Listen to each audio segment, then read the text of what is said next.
हर देश के पास अपना एक ग्रैंड नरेटिव होता है। वो चाहे वेस्टर्न कंट्री का कोई देश हो, चीन हो, रूस हो या कोई इस्लामिक देश हो। हर देश ने अपने ग्रैंड नरेटिव के तहत ये बात हमेशा उजागर करने की कोशिश की है कि वो किन वैल्यूज़ को लेकर स्टैंड करते हैं, वो क्या अपनी स्टोरी विश्व को दिखाना चाहते हैं और वो किन वैल्यूज़ के बेसिस पे विश्व में अपनी स्थापना करना चाहते हैं। भारत का एक 5000 साल से भी अधिक एग्जिस्टेंस होने के बावजूद भी ग्रैंड नरेटिव भारत का ब्रिटिश ने बनाया था। ब्रिटिश ने ग्रैंड नरेटिव ये बनाया था कि भारत कभी देश था ही नहीं। भारत एक ऐसा प्लेटफॉर्म है जिस पे अलग अलग प्रकार के लोग आते गए, उतरते गए और उन्होंने अपना घर बनाकर भारत को लूटा, अपने हिसाब से भारत को माइक्रो मैनेज किया और जब आवश्यकता हुई छोड़ के चले गए। ब्रिटिश के इस ग्रैंड नरेटिव को इवेंचुअली आज़ादी के बाद जब कुछ यूनिवर्सिटीज़ और कॉलेजेस ने कोडिफाई किया तो कोडिफिकेशन के दौरान ये बात बार बार बोली गई कि भारत एक ऐसा देश है जिसके अंदर अलग अलग प्रकार की जातियां सिर्फ जाति के नाम पर ही एग्जिस्ट करती हैं, देश के लिए एग्जिस्ट नहीं करती। भारत एक ऐसा देश है जिसमें सिर्फ लोग अलग अलग भाषा बोलने के लिए एग्जिस्ट करते हैं। भारत एज अ देश एग्जिस्ट ही नहीं करता। अलग अलग एथनिक ग्रुप्स सिर्फ ग्रुप्स के एग्जिस्टेंस के लिए एग्जिस्ट करते हैं, देश के लिए कोई एग्जिस्ट नहीं करता। और ये जो विचारधारा थी, इस विचारधारा को इवेंचुअली सिनेमा के तहत भी पोर्ट्रे करा गया। एकेडमिक लेवल पर कॉलेजेस में तो ये करिकुलम चलता ही था, लेकिन उस समय आज़ादी के बाद जो सिनेमा भी थी उसका भी यही महत्वपूर्ण रोल था कि इस ग्रैंड नरेटिव को बार बार बढ़ाया जाए। इस रीज़न से आप देखिए कि जितनी भी उस समय से लेकर कुछ सालों तक फिल्में थीं उनमें क्या दिखाया जाता था कि एक विलन है, वो विलन जो है सबको बेसिकली तंग करता है, फिर एक हीरो आता है, वो हीरो सबको आकर बचा लेता है। इस प्रकार से पहली बात तो पिक्चरें बनी, फिर दूसरी पिक्चरें इस तरीके की बनी कि यहाँ पर भारत के अंदर अलग अलग प्रकार से अगर देखा जाए तो जातियों के बीच की लड़ाइयों को उजागर किया गया। जात पात को फिल्मों के तहत उजागर करके दिखाया गया कि आप इसी लाइक इसी देश के लोग हैं जो इन चीज़ों पे ही लड़ते रहते हैं। लेकिन सबसे बड़ी बात यह है कि जब से ये फिल्में अब एक अलग विचारधारा की ओर आने लगी हैं, जब से ये फिल्मों ने एक अलग प्रकार की बात करनी शुरू करी है जिनमें देश हित के बारे में बात हो, तब से इन पूरे के पूरे वामपंथिक वर्ग का और ये जो स्यूडो लिबरल्स अपने आप को कहते हैं, जिनको अपैरेंटली देश को इस प्रकार से बांट के बटे हुए देश को यहाँ पर दिखाने का जो उद्देश्य था, उनको तब से जलन होने लगी है। इन स्यूडो लिबरल लेफ्टिस्ट लोगों के साथ समस्या क्या है? समस्या सबसे बड़ी ये है कि यहाँ पर भारत एज अ नेशन क्यों दिखाया जा रहा है। यहाँ पर मैं बात केवल धुरंधर की नहीं कर रहा, क्योंकि धुरंधर तो अभी इस पूरे ऑनगोइंग प्रोजेक्ट का एक पार्ट है। आप याद कीजिए कि जब वो उरी मूवी आई थी आज से कई साल पहले, उस मूवी के साथ भी यही चर्चा हुई थी। क्योंकि जब भी आप एक पैटर्न ऑब्जर्व कीजिए कि कोई ऐसी पिक्चर आती है जिसमें सबसे पहली बात कुछ ट्रुथ दिखाया जाता है, ट्रुथ भी इस प्रकार का कि जैसे पाकिस्तान का टेररिज्म का स्पॉन्सरशिप, जैसे कि पाकिस्तान के द्वारा और अमेरिका के द्वारा बनाए गए एनजीओज के तहत जो सबवर्जन देश में किया गया, इसके साथ साथ देश के माफियाज जिनका अक्सर एक्सटर्नल एक्टर्स के साथ लिंक रहा है और इस लिंक के बेसिस पे उन्होंने देश के अंदर सारी घटनाएं भी की हैं, तब इन लोगों को जलन इस बात की हुई है कि क्यों यहाँ पर ये चीज़ें उजागर की जा रही हैं। इनके ऊपर तो कंबल रख के इसको कवर अप करने की आवश्यकता थी। देश को आप यहाँ पर इन्हीं प्रकार के मूवीज़ में व्यस्त रखिए कि भाई एक रॉ का आदमी था और एक आईएसआई की औरत थी और इनमें दोनों में प्यार हो गया। अब सबसे बड़ी समस्या ये है कि ये प्रकार की जो फेक स्टोरीज थी जो आज तक बॉलीवुड को डोमिनेट करती थी, जब से इन्होंने इस प्रकार से नेशन के हित में, देश के हित में और राष्ट्र के हित में बात करनी चालू की है, तब से आप देखिए कि एक स्पेसिफिक वर्ग को बड़ी जलन होती है। हमेशा आज की डेट में कोई ऐसी मूवी आ जाए, इनका स्टैंडर्ड शब्दों का प्रयोग कि ये मूवी प्रोपोगेंडा है, ये मूवी में हिंदू मेजॉरिटेरियनिज्म शो की गई है, ये मूवी में माइनॉरिटीज़ के खिलाफ बात की गई है। याद रखिए, ये स्क्रिप्ट जो है इनकी खुद की बनाई हुई नहीं है। ये स्क्रिप्ट है जो ब्रिटिशर्स ने उस समय लिखी थी। ब्रिटिशर्स के लिखने के बाद ये स्क्रिप्ट को यूनिवर्सिटीज़ कॉलेजेस के करिकुलम से प्रमोट किया गया था। ये स्क्रिप्ट को आपके दिमाग में एकेडमिक लेवल से फिल्मों के लेवल तक बसाया गया था। आज क्योंकि ये स्क्रिप्ट को फाड़ कर इसकी जगह पर एक नई स्क्रिप्ट लिखी जा रही है, तो इस कारण से आप इन शब्दों का चयन कीजिए कि ये स्टैटिक शब्द हर ऐसी पिक्चर को लेकर आते हैं। क्यों? क्योंकि जब आप देश को एक यूनिफाइंग फोर्स के नज़रिए से दिखाते हो,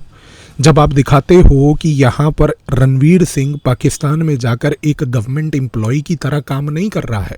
वो वहाँ पर लड़ रहा है उन लोगों से जिसने भारत के टुकड़े करने की कोशिश करी, जब आप ये चीज़ दिखाते हो एक मूवी में कि उन शक्तियों को टॉलरेट नहीं किया जाएगा जो शक्तियाँ इस देश को तोड़ती हैं, तो जाहिर सी बात है उन लोगों को इस चीज़ को लेकर जलन होगी जिन्होंने देश को टूटा रखने की एक कसम खाई हुई है। आज भी आप पैरेलल देखिए कि जब यहाँ पर एक विचार ये चल रहा है कि देश को एकजुट होकर आगे बढ़ना है, उसी जगह पर एक पैरेलल विचार चल रहा है कि एकजुट होना छोड़िए, देश को करोड़ों जातियों में बांटते हैं, उन जातियों के ऊपर कंट्रोल करते हैं। ये सारा का सारा ब्रिटिश एजेंडा जो है, जो उन्होंने अपने समय बनाया था, जिसको उन्होंने बहुत एग्जीक्यूट करके आगे तक सस्टेन किया, आज ये दो पैरेलल चीज़ों की भारत के अंदर लड़ाई है। इस रीज़न से समझिए कि यहाँ पर प्रॉब्लम आती है डिफरेंस एंग्जाइटी की। डिफरेंस एंग्जाइटी का एक स्पेसिफिक मतलब ये है कि जब भी कोई एक पिक्चर आती है जो भारत को एक सिविलाइजेशनल एंटिटी के तरीके से, भारत के एक ग्रैंड नरेटिव के तरीके से भारत को पेश करती है, तो जाहिर सी बात है कि ये जो डिफरेंस यहाँ पर पेश किया जा रहा है, ये दूसरे वर्ग में एक एंग्जाइटी पैदा करता है। वो एंग्जाइटी इसलिए पैदा करता है क्योंकि यहाँ पर भारत के ये जो स्यूडो लिबरल्स हैं, यहाँ पर ये जो सो कॉल्ड लेफ्टिस्ट्स हैं, ये सारे वो लोग हैं जो बेसिकली इंटेलेक्चुअल लेवल पर ब्रिटिश के सिपाही हैं। ये वो सिपाही हैं जिन्होंने इस प्रकार का एजेंडा बना रखा है कि भारत को बटे रहना ही हमारे राजनीतिक लेवल से लेकर हमारे अपने पारिवारिक हित में ये चीज़ फ़ायदेमंद है। इसी रीज़न से जब भारत आज की डेट में इस पर्टिकुलर ग्रैंड नैरेटिव को तोड़ता है, इस पर्टिकुलर ग्रैंड नैरेटिव से जब भारत आगे बढ़ता है, तो इन लोगों की यहाँ पर ये जो माइंडसेट है ये एक्सपोज होती है। इस रीज़न से ये लोग धुरंधर जैसी मूवी हो, उरी जैसी मूवी हो, कोई भी ऐसी मूवी आए जो एक राष्ट्र को यूनिफाई करके एक नेशनलिज्म के स्पिरिट को बढ़ाने की बात करेगी, उसको प्रोपोगेंडा का करार दिया जाएगा, उसको हिंदू मेजॉरिटेरियनिज्म का करार दिया जाएगा, और उसको इस तरीके से पेश किया जाएगा कि जैसे वो बनी ही स्पेसिफिक एक वर्ग को तंग करने के लिए है, क्योंकि एक ऐसा सो कॉल्ड वर्ग है जो हमेशा से ही बेचारा परपेचुअली परेशान रहा है, क्योंकि उसको जीने का अधिकार नहीं था। आप चीज़ों को यहाँ पर बहुत क्लियर कट तरीके से देख लीजिए, क्योंकि ये जो प्रोपोगेंडा की प्रॉब्लम है, यहाँ पर सारी लड़ाई इस मोमेंट पर इस चीज़ की है कि देश का ग्रैंड नरेटिव क्या है। क्या देश का ग्रैंड नरेटिव आज की डेट में, अगर मैं इसको एक बैकवर्ड लेवल पर ले जाऊं और आपको एक पॉइंट पर छोड़ दूं मजबूर करने के लिए, सोचने के लिए, तो यहाँ पर ये उस पॉइंट पर आता है कि देश को आज़ादी सुभाष चंद्र बोस ने दिलवाई थी या गांधी ने दिलवाई थी। क्योंकि ये जो दो विचारधाराओं का क्लैश है, वो विचारधाराओं के क्लैश को आपको समझना है। क्योंकि यहाँ पर जब सुभाष चंद्र बोस के हम वेलर की और आज उनकी विचारधारा के बेसिस पे आगे बढ़ रहे हैं, तो जाहिर सी बात है कि जो अल्टरनेट वर्ग था, जो अभी तक ये गांधी नरेटिव चलाता आया था, उसको इस चीज़ का दर्द है। तो इस चीज़ को मत सोचिए कि यहाँ पर ये इस प्रकार की जितनी भी मूवीज़ जो एक राष्ट्र को इलेक्ट्रीफाई करके जोड़ के आगे चलती हैं, उन मूवीज़ को लेकर यहाँ पर इतनी कंट्रोवर्सी क्यों क्रिएट होती है। वो कंट्रोवर्सी का कारण सिंपल है। कंट्रोवर्सी का कारण केवल ये है कि यहाँ पर root cause of the problem is Gandhi versus Subhash Chandra Bose. क्योंकि आज देश को अपनी एक आइडेंटिटी लिखनी है, आज इस देश को अपना एक ग्रैंड नरेटिव लिखना है, आज इस देश को अपनी स्टोरी विश्व तक पहुंचानी है, और ये बात बतानी है कि किसी भी प्रकार की वो शक्तियाँ, वो चाहे भारत में टेररिज्म करें, वो चाहे भारत का माफिया हो जो टेररिस्ट से मिला हुआ हो, वो चाहे एनजीओज हों जो बेसिकली टेररिस्ट्स के बिहाफ पर सबवर्सिव एक्टिविटीज़ करते हैं इंटेलेक्चुअल होने के नाते, इन सारे लोगों का जब एक्सपोजर होता है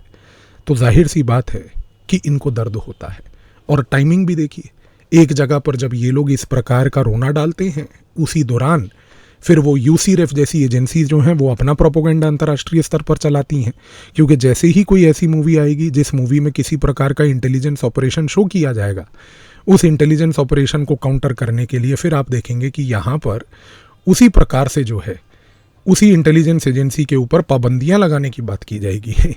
मतलब आप सोचिए कि यूसीरेफ जैसी संस्था जो आज की डेट में कहती है कि भारत की रॉ पे सैंक्शन लगाने चाहिए क्योंकि भारत की रॉ जो है वो इस प्रकार की गतिविधियां कर रही हैं। सर, वर्ल्ड की सबसे बड़ी क्रिमिनल टेररिस्ट ऑर्गेनाइजेशन है CIA फॉलोड बाय मोसाद। आज यूसीरेफ की हैसियत, हिम्मत है कि वो आज की डेट में इन दो पर्टिकुलर संस्थाओं के ऊपर चर्चा करे? बल्कि उनकी जब मूवीज बनती हैं वहां पर, जो इन मूवीज के तहत ये क्रिमिनल टेररिस्ट ऑर्गेनाइजेशंस को जब ग्लोबल लेवल पर पोर्ट्रे किया जाता है, तब तो बड़ी वाहवाही होती है। लेकिन हमारे यहाँ पर अगर हमने अपनी वो ग्रैंड नैरेटिव को पेश करने की कोशिश करी तो एजेंसी पे बैन लगाओ, मूवीज जो हैं वो प्रोपोगेंडा हैं, देश हिंदू मेजॉरिटेरियनिज्म पे चला गया है। क्योंकि ये भारत को राइज करते हुए देख नहीं सकते, क्योंकि इनमें हिम्मत नहीं है इस चीज़ को देखने की कि भारत जैसा देश अपनी स्टोरी कैसे लिख रहा है। क्योंकि इन्होंने हमेशा भारत जैसे देश की स्टोरी लिख कर अपने पूरे प्रोपोगेंडा विंग के थ्रू प्रोपोगेट करवाई थी। अब वो प्रोपोगेंडा विंग भी टूट गया। अब भारत अगर अपनी स्टोरी पेश कर रहा है तो दर्द हो रही है। तो धुरंधर हो, आने वाले समय में धुरंधर जैसी और मूवीज़ भी हों, ये पॉइंट हमेशा याद रखिएगा कि ये प्रॉब्लम इनकी पहले भी थी, आज भी है, आगे भी चलती रहेगी। क्योंकि किसी भी प्रकार की ऐसी फिल्म जो देश को एकजुट कर रही है, एक कर रही है, आपको यहाँ पर समझ लेना है कि उसके साथ ये प्रॉब्लम आएगी आएगी। आफ्टर ऑल ये मत भूलिएगा कि देश के लिए मरना आज की डेट में फिर भी आसान है, लेकिन देश के लिए जीना और देश की रक्षा करना सबसे बड़ा कर्तव्य है। और जब कोई मूवी ये दिखाती है तो जाहिर सी बात है उससे साथ प्रॉब्लम होगी, क्योंकि ये एक ग्लोबल लेवल से लेकर डोमेस्टिक लेवल तक एजेंडा रनिंग की पूरी मशीनरी है जो कोलैप्स कर रही है।